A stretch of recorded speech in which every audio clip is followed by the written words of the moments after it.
So ಇವಾಗ cinema ಅಂತ ಬಂದಾಗ ನೋಡುಗರ ಅಭಿರುಚಿಯು ಕೂಡ ಚೇಂಜ್ ಆಗ್ತಾ ಇದೆ. ಈ ರೀತಿ ಇದ್ರೆ ಓಕೆ ನಾವು ನೋಡ್ಬೋದಪ್ಪ ಸಿನಿಮಾ, ಈ ರೀತಿ ಇದ್ರೆ ಥಿಯೇಟರಿಗೆ ಹೋಗಿ ನೋಡ್ಬಹುದು ಅಂತ ಅನಿಸ್ತಾ ಇದೆ. ಜೊತೆಗೆ ಒಂದ್ ಕಡೆ ಟಾಕ್ಸಿಕ್ ಅಬ್ಬರ ಆಗಿರ್ಬಹುದು, ಹಲವಾರು ಸಿನಿಮಾಗಳು ಇದೇ ರೀತಿ ಕಾಂಪಿಟೇಷನ್ ಕೊಡ್ತಾ ಇದೆ. ಸೊ ನಿಮ್ಮ ಸ್ಪಾರ್ಕ್ ಮೂವಿ ಕಂಪ್ಯಾರಿಸನ್ ಅಂತ ಅಲ್ಲ, ಅಪಾರ್ಟ್ ಫ್ರಮ್ ದಟ್ ಆ ಎಲ್ಲಾ ಮೂವಿಗಳನ್ನ ಹೊರತುಪಡಿಸಿ ಹೇಗೆ ವಿಭಿನ್ನ ಅಂತ ಹೇಳಿ ನೀವು ಹೇಳಿ. ಎಸ್ ಅದನ್ನೇ ಸಿ, ಒಂದು ಕಂಪ್ಯಾರಿಸನ್ ಮಾಡ್ಬೇಕಾದ್ರೆ ಒಂದ್ ಮೈಂಡ್ ಅಲ್ಲಿ ಇರ್ಬೇಕು.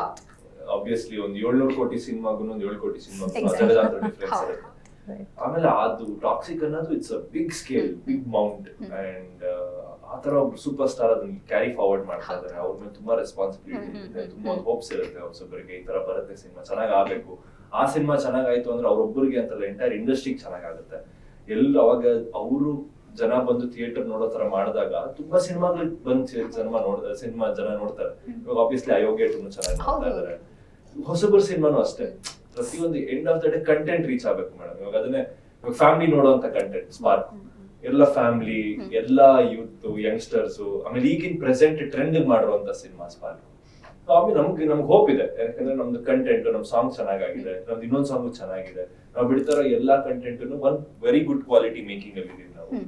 ಆಮೇಲೆ ಒಂದು ಸತ್ಯ ಇಟ್ಕೊಂಡು ಸಿನಿಮಾ ಮಾಡಿದೀವಿ, ಅದಕ್ಕೆ ಜನ ಕೈ ಹಿಡಿಬೇಕಷ್ಟೇ. ಒಂದು ಮೆಸೇಜ್ ಇದೆ, ಒಂದು ಎಲ್ಲ it's a complete power pack. ನಮ್ಗೆ ಇದು ಕೊರತೆ ಅನ್ನೋದಿಲ್ಲ, ಎಲ್ಲಾ ಎಲಿಮೆಂಟ್ಸ್ ಇರುವಂತ ಸಿನಿಮಾ ಇದು, commercially packed cinema.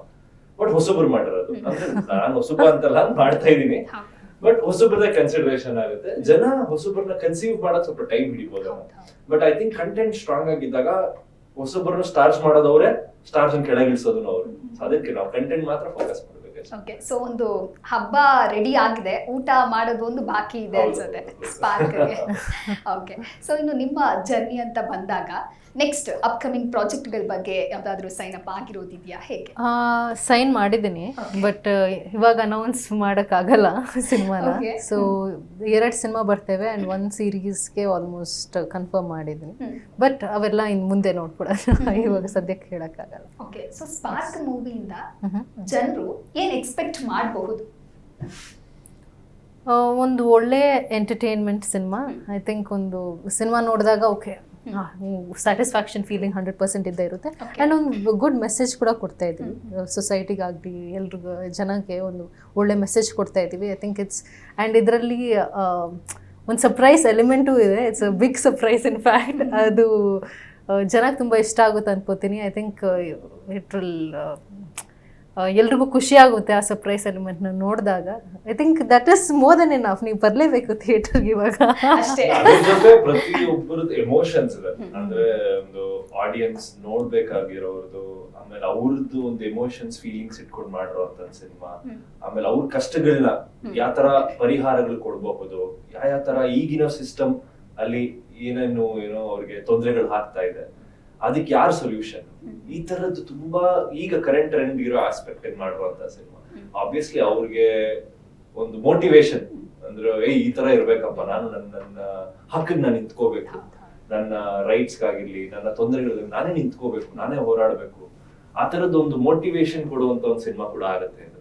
Plus ಮಿಕ್ಕಿದೆಲ್ಲ aspects ಇರುತ್ತೆ ನಿಮ್ಗೆ. ಒಂದು ಕಮರ್ಷಿಯಲ್ ಆಗಿ ಏನೇನ್ ಬೇಕು, ತುಂಬಾ ಎಂಟರ್ಟೈನಿಂಗ್ ಆಗೇನು ಇದೆ ಸಿನಿಮಾ. ನಿಮ್ಗೆ ಎಂಜಾಯ್ ಮಾಡ್ತೀರಾ ಸಿನಿಮಾದಲ್ಲಿ. ಎಲ್ಲ ಕ್ಯಾರೆಕ್ಟರ್ಸ್ ಆಗಿರ್ಲಿ, ಟ್ವಿಸ್ಟ್ ಅಂಡ್ ಟರ್ನ್ಸ್ ಆಗಿರ್ಲಿ, ಥ್ರಿಲ್ ಗಳಾಗಿರ್ಲಿ, ಒಂದು ಅನ್ಎಕ್ಸ್ಪೆಕ್ಟೆಡ್ ಸ್ಕ್ರೀನ್ ಪ್ಲೇ ಆಗಿರ್ಲಿ, ಕಂಪ್ಲೀಟ್ ಅಂದ್ರೆ ಹೇಳೋದಲ್ಲ, ಒಂದು ಪ್ಯಾಕೇಜ್ ಸಿನಿಮಾ ಅಷ್ಟೇ. ಅದು ಕರೆಕ್ಟ್ ಆಗಿ ತಲುಪಬೇಕು ಅವ್ರಿಗೆ. ಅವ್ರು ಬಂದು ಒಂದ್ಸಲಿ ನೋಡ್ಲಿ, ಆಮೇಲೆ ಅವರೇ ವರ್ಡ್ ಆಫ್ ಮೌತ್ ಪಬ್ಲಿಸಿಟಿ ನಮಗೆ ಸಾಕು. ಕೋರ್ಸ್ ತಲುಪತ್ತೆ. ಅದರಲ್ಲೂ ವರಮಹಾಲಕ್ಷ್ಮಿ ಹಬ್ಬದ ದಿನ ನಿಮ್ಮ ಸ್ಪಾರ್ಕ್ ಮೂವಿ ಬಗ್ಗೆ ನಾವು ಮಾತಾಡ್ತಾ ಇದ್ದೀವಿ ಖಂಡಿತವಾಗಿಯೂ. ಸೊ ಇನ್ನು ಸಿನಿಮಾ ಅಂತ ಬಂದಾಗ ಸಾಕಷ್ಟು ಹೊಸಬರ ಜೊತೆಗೆ ಆಕ್ಟ್ ಮಾಡ್ತೀರಾ, ಅಥವಾ ಅನುಭವ ಇರುವಂತವರ ಜೊತೆಗೆ ನೀವು ಆಕ್ಟ್ ಮಾಡ್ತೀರಾ, ಅಭಿನಯ ಮಾಡ್ತೀರಾ. ಅದರಲ್ಲಿ ನಾವು ನೆನಪಿರಲಿ ಪ್ರೇಮ್ ಅವ್ರನ್ನ ತೆಗೆದುಕೊಂಡು ಒಬ್ಬ ಲವರ್ ಬಾಯ್ ನೆಗೆಟಿವ್ ರೋಲ್ ನಲ್ಲಿ ನಿಮ್ಮ ಸಿನಿಮಾದಲ್ಲಿ ಕಾಣಿಸ್ಕೊಳ್ತಾರೆ. ಅಂದ್ರೆ ಆ ಸ್ಪಾರ್ಕ್ ನಿಮ್ಗೆ ಹೇಗೆ ಕನೆಕ್ಟ್ ಆಯ್ತು? ಡೆಫಿನೆಟ್ಲಿ ಒಂದು ಪ್ರೇಮ್ ಸರ್ಗೆ ಆ ತರದೊಂದು ಕ್ಯಾರೆಕ್ಟರ್ ಬರ್ದಿದ್ದಾರೆ. ಆ ತರ ಕ್ಯಾರೆಕ್ಟರ್ ಪ್ರೇಮ್ ಸರ್ ಒಪ್ಕೊಂಡು ಮಾಡ್ತಿರೋದು ಇದೆಯಲ್ಲ, ದಟ್ ಇಸ್ ಕಂಪ್ಲೀಟ್ ಚೇಂಜ್ ಅವ್ರ ಕರಿಯರ್ ಅಲ್ಲೇ. ಅವ್ರನ್ನ ಬೇರೆ ತರನೇ ನೋಡಿರೋದು, ಎಲ್ಲ ಹೀರೋ ಆಗಿ ಲವರ್ ಬಾಯ್ ತರ, ತುಂಬಾ ಚಾರ್ಮಿಂಗ್ ತರ ನೋಡ್ತಾ ಇದೀವಿ.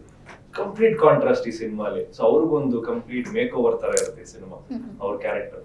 ಆಮೇಲೆ I think it was very challenging ಅವ್ರ ಮುಂದೆ ನಿಂತ್ಕೊಂಡು ಆತರ ಒಂದು ಫೀಲ್ ಅಲ್ಲಿ ಅವ್ರ ಅಗೇನೆಸ್ಟ್ ಆಗಿ ಇದ್ ಮಾಡೋದು, ಇದೆಲ್ಲ ಪರ್ಫಾರ್ಮೆನ್ಸ್ ಮಾಡೋದೆಲ್ಲ ತುಂಬಾ ಚೆನ್ನಾಗಿತ್ತು. ತುಂಬಾ ಎಂಜಾಯ್ ಮಾಡಿದೆ ನಾನು.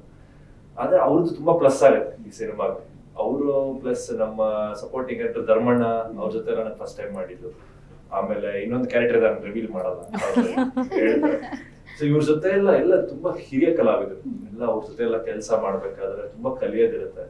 ಆಮೇಲೆ ಅವ್ರದ್ದು ಯಾತರ ವೇರಿಯೇಷನ್ಸ್ ಯಾತರ ಚೇಂಜ್ ಆಗ್ತಾರೆ, ಮಾಡಿರೋ ಸಿನಿಮಾಗಳೆಲ್ಲ ಒಂಥರ, ಈಗ ಮಾಡ್ತಿರೋ ಸಿನಿಮಾಗಳೆಲ್ಲ ಒಂಥರ. ಅದೆಲ್ಲರಿಗೂ ಇರ್ಬೇಕು, ಒಂದು ಆರ್ಟಿಸ್ಟ್ ಆಗಿ ಕಲಿಬೇಕು ಅಂದ್ರೆ ಎರಡು ತರಾನು ಇರ್ಬೇಕು.